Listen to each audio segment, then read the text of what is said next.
Dear student नमस्कार। आज के इस वीडियो में आपके लिए जो कक्षा 11वीं गणित है दोस्तों, इसके अध्याय वाइज सभी महत्वपूर्ण सूत्र बताएंगे। ठीक है दोस्तों, तो देखिए ये अध्याय एक का नाम है समुच्चय। तो इसके दोस्तों यदि हम महत्वपूर्ण सूत्र एवं परिभाषाओं की बात करें तो देखिए इसमें महत्वपूर्ण परिभाषाएं ये थी दोस्तों, समुच्चय, उपसमुच्चय है ना दोस्तों, इन दो का स्क्रीनशॉट लीजिएगा। उसके बाद दोस्तों ये रिक्त समुच्चय।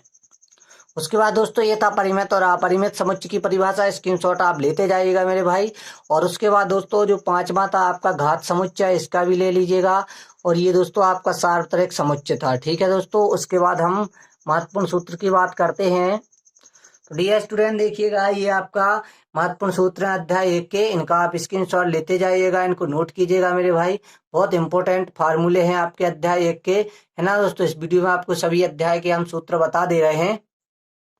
अब दोस्तों हम बात करते हैं पार्ट 2 की, संबंध एवं फलन। तो दोस्तों देखिए संबंध एवं फलन की महत्वपूर्ण सबसे पहले परिभाषाएं हैं इसमें संबंध और फलन की। ठीक है दोस्तों, के काटते गुणनफल का प्रत्येक उपसमुच्चय एक क्या कहलाता है दोस्तों, संबंध कहलाता है। ठीक है, स्क्रीनशॉट ले लीजिएगा दोस्तों, ये फलन की परिभाषा लिखी हुई है। उसके बाद आप देखिएगा ये यहाँ से दोस्तों यहाँ तक है, और दोस्तों ये लास्ट में ये यहाँ तक है। इनका भी आप बहुत बेस्टरीन तरीके से स्क्रीनशॉट इनका ले लीजिएगा। अब दोस्तों हम पार्ट 3 के महत्वपूर्ण सूत्र एवं परिभाषाओं की बात करें तो सबसे पहले ये है रेडियन, है ना दोस्तों, रेडियन की परिभाषा। और ये आप यहाँ पे सूत्र दिए हुए हैं, दो महत्वपूर्ण सूत्र दिए हुए हैं दोस्तों इस अध्याय के। आगे देखिए दोस्तों, ये भी इसके महत्वपूर्ण सूत्र एवं मान दिए हुए हैं जो कि आपके लिए उपयोग है अध्याय 3 में। इनके बिना आप दोस्तों अध्याय 3 में आगे नहीं बढ़ सकते, है ना दोस्तों। गणित में बिना सूत्र का कुछ होता ही नहीं है, ध्यान रखिएगा। ये रेडियन माप है, डिग्री माप है दोस्तों, है ना। ये sine square x plus cos square equal to 1, है ना। ये सब चीजें इनको आप अच्छे से लिखिएगा। उसके बाद दोस्तों ये देखिएगा, ये आपका 12 नंबर तक हो जाएंगे सूत्र, है ना। उसके बाद दोस्तों ये आपके 3 और महत्वपूर्ण सूत्र हैं, और ये भी आप देखिएगा। इस टाइप से आपके ये 17 फार्मूले इंपोर्टेंट बता दिए हैं। उसके बाद दोस्तों देखिएगा इसी अध्याय के ये दोस्तों आपके लिए 18, 19, 20, 21, है ना दोस्तों, ये सभी सूत्र हैं यहाँ पे। स्क्रीनशॉट आप लेते जाइएगा सभी सूत्रों का।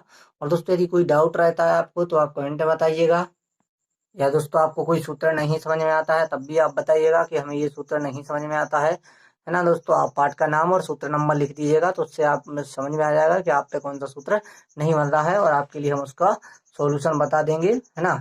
इसके बाद दोस्तों ये आपका 35वां 36वां सूत्र है। ठीक है दोस्तों, उसके बाद 37, 38, 39, 40, ये दोस्तों अध्याय 3 में पूरा सूत्रों का खेल है। इस सूत्र के बिना आप इसमें आगे नहीं बढ़ सकते दोस्तों। एक मात्र अध्याय है जिसमें बहुत ज्यादा सूत्र हैं दोस्तों, है ना। और ये आपके लिए कक्षा 12वीं के लिए भी काफी महत्वपूर्ण है।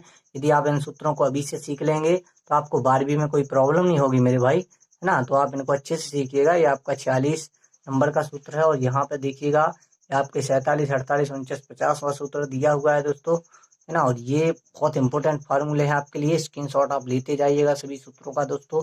और ये देखिएगा यहाँ पे।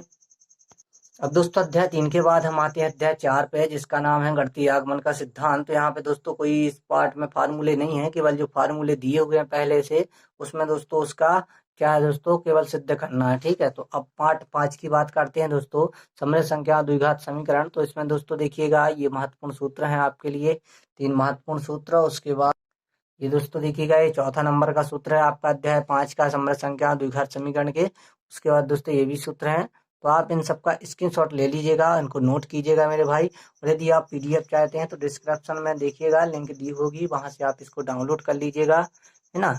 ये है दोस्तों यहाँ तक। और उसके बाद ये दोस्तों यहाँ तक परिभाषा का लीजिएगा, और ये आपका सभी सूत्र हो जाएंगे यहाँ पे। अब दोस्तों हम बात करते हैं अध्याय 6 रेखा असमीका की। तो यहाँ पे देखिएगा महत्वपूर्ण परिभाषा पहले रेखा असमीका की दी हुई है ना। तो इसकी आप परिभाषा को नोट कीजिएगा, और एक अंतः खंड समीकरण का सूत्र है। बस यही इतने ही सूत्र दोस्तों आपके अध्याय 6 में जो आपके लिए मोस्टली उपयोग होना है। ठीक है, और दोस्तों अब अध्याय 7 की बात करते हैं क्रमचय और संचय की। तो यहाँ पे देखिए दोस्तों सबसे पहले क्रमचय की परिभाषा दी हुई है। उसके बाद यहाँ पे क्रमचय और संचय का सूत्र दिया हुआ है। ये आपका क्रमचय का है एनपीआर बराबर, और ये आपके संचय का है एनसीआर बराबर। डियर स्टूडेंट बाद में देखिएगा आपके लिए इस सूत्र को हमने दूसरे प्रकार से भी आपको लिख दिया है। आप जिस रूप में यूज करते बनता हो दोस्तों आप इसको यूज कीजिएगा। 0 फैक्टोरियल का मान ध्यान रखिए हमेशा 1 होता है। और दोस्तों ये आपका n फैक्टोरियल और n फैक्टोरियल, इस टाइप से आपकी इनके भी सूत्र हैं दोस्तों आपके। ठीक है, अब चलते हैं हम अध्याय 8 की ओर। तो दोस्तों देखिए अध्याय 8 द्विपद प्रमेय, इसमें भी दोस्तों काफी महत्वपूर्ण सूत्र है और उनकी उत्पत्ति दी हुई है। जैसे आपको a प्लस बी के ऊपर जीरो घात बराबर 1 होता है, तो इनकी उत्पत्ति कैसे है, इस अध्याय में आपके लिए इसका अध्ययन करना है। ठीक है दोस्तों, तो ये जब जो सर्व समीकरण बनी हुई है सब दोस्तों ये आपके द्विपद प्रमेय के व्यापक पद के द्वारा बनी हुई है। साथ ही साथ ध्यान रखना दोस्तों कि आपका ये आपके यहाँ पे जो आपसे मध्य पद और पूछे जाते हैं, है ना दोस्तों, जब n विषम और सम होता है तो आपके लिए ऐसे इन सूत्रों के माध्यम से आप बताओगे। ठीक है दोस्तों, ये भी आपको बताना है। महत्वपूर्ण परिभाषा ये है दोस्तों, पास्कल त्रिभुज है आपका इस अध्याय में। एक पास्कल त्रिभुज है, तो ऐसा त्रिभुज जिसमें दोस्तों प्रसार के पदों के गुणांकों का क्या हो दोस्तों, एक व्यवस्थित क्रम हो, उसे पास्कल त्रिभुज कहते हैं। ठीक है, तो ये पास्कल त्रिभुज है। अब दोस्तों हम बात करते हैं अध्याय 9 की, अनुक्रम तथा श्रेणी की। तो दोस्तों इसमें महत्वपूर्ण सूत्र ये है दोस्तों, समांतर श्रेणी का nवां पद है दोस्तों, ये अंतिम पद से nवां पद है ना। 10वीं में भी आपने पढ़ा होगा दोस्तों, है ना, ये योगफल का सूत्र है। नेक्स्ट दोस्तों देखिएगा, तो यहाँ पे ये तीसरा और ये चौथा दिया हुआ है अंतिम पद से। गुणोत्तर श्रेणी का भी दोस्तों nवां पद और योगफल का सूत्र दिया हुआ है, यहाँ पे स्क्रीनशॉट आप ले लीजिएगा। और अब दोस्तों हम देखते हैं इसकी महत्वपूर्ण परिभाषा। तो सबसे पहले हम देखते हैं श्रेणी क्या होती है। उसके 3 प्रकार हैं, समांतर श्रेणी, गुणोत्तर श्रेणी और हरात्मक श्रेणी। तो इन सबकी दोस्तों यहाँ पे देखिए आपको परिभाषा मिल जाएगी, समांतर श्रेणी की और गुणोत्तर श्रेणी की।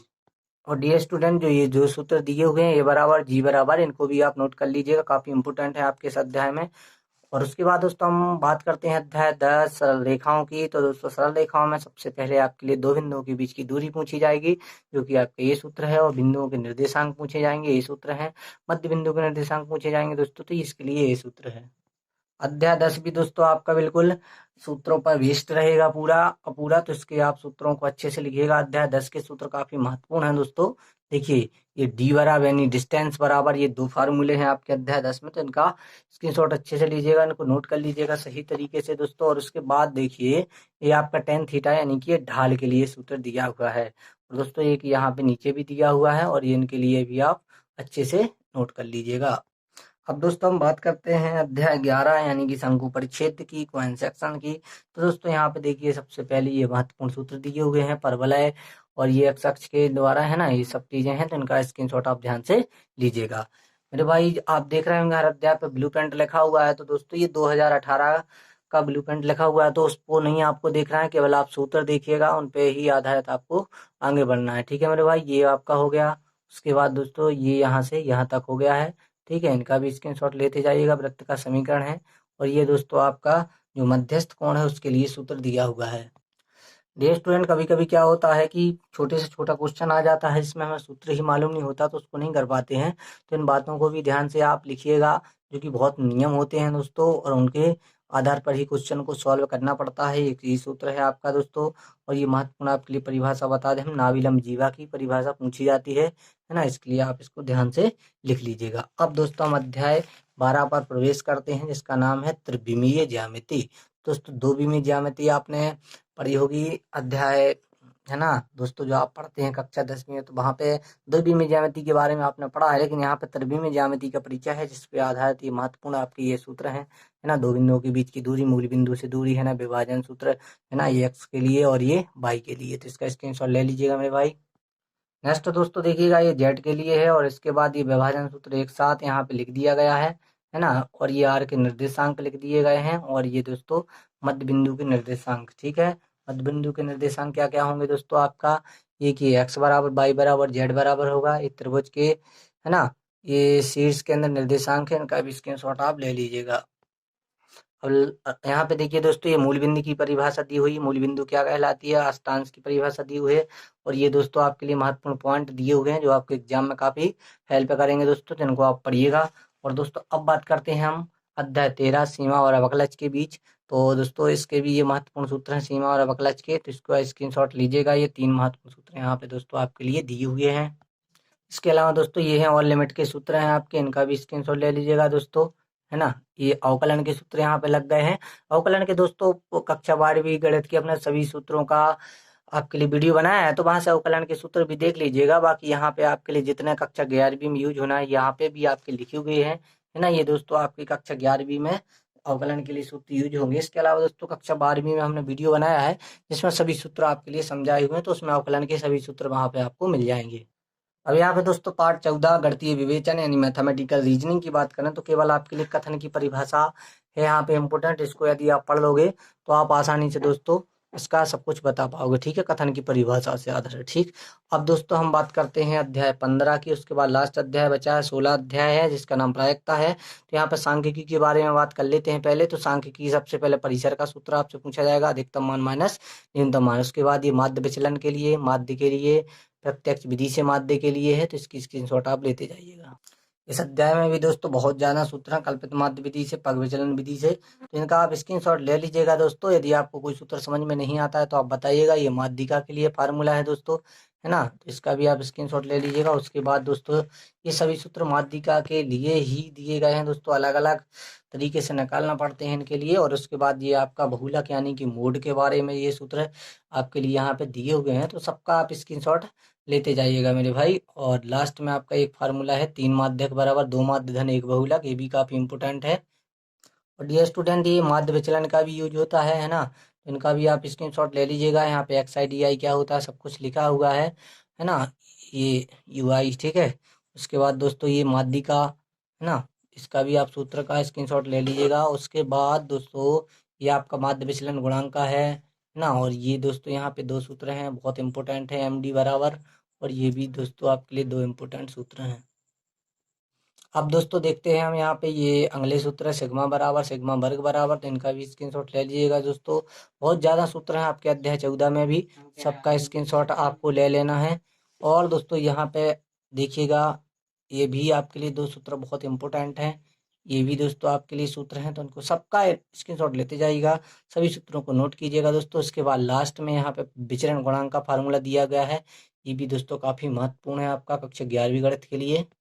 अब दोस्तों आपका लास्ट अध्याय बताया हुआ है प्रायिकता। इसके सूत्र और देख लीजिएगा दोस्तों, बाकी आपका वीडियो यहाँ पे खत्म हो जाएगा। जैसे ये अध्याय आपका 16 होता है ना। ये प्रायिकता का सूत्र है, प्रायिकता ना घटने के लिए है दोस्तों। यहाँ पे ये आपके लिए महत्वपूर्ण परिभाषाएं दी हुई हैं, जो कि दोस्तों आपसे एग्जाम में भी पूछी जाती हैं और बहुत जगह आपके लिए यूज भी करना पड़ती हैं ना। परिणाम की हो गई ये, है ना। उसके बाद दोस्तों ये प्रदर्श बिंदु, ये घटना हो गई दोस्तों, ये असंभव घटना हो गई। उसके बाद दोस्तों आपका देखा जाए तो सरल घटना या प्रारंभिक घटना, मिश्र घटना, परस्पर अपवर्जी घटना है दोस्तों। और ये पूरा घटना यहाँ पे आप देख लीजिएगा। तो डियर स्टूडेंट, इस प्रकार हमने आपके कक्षा 11वीं गणित के सभी अध्याय के महत्वपूर्ण सूत्र एवं परिभाषाएं बता दी हैं दोस्तों। और यदि आप इसकी पीडीएफ चाहते हैं तो आप हमें कांटेक्ट कीजिएगा 9399248365 पर, या दोस्तों आप डिस्क्रिप्शन में जाइएगा, वहाँ पे आपकी पीडीएफ मिल जाएगी।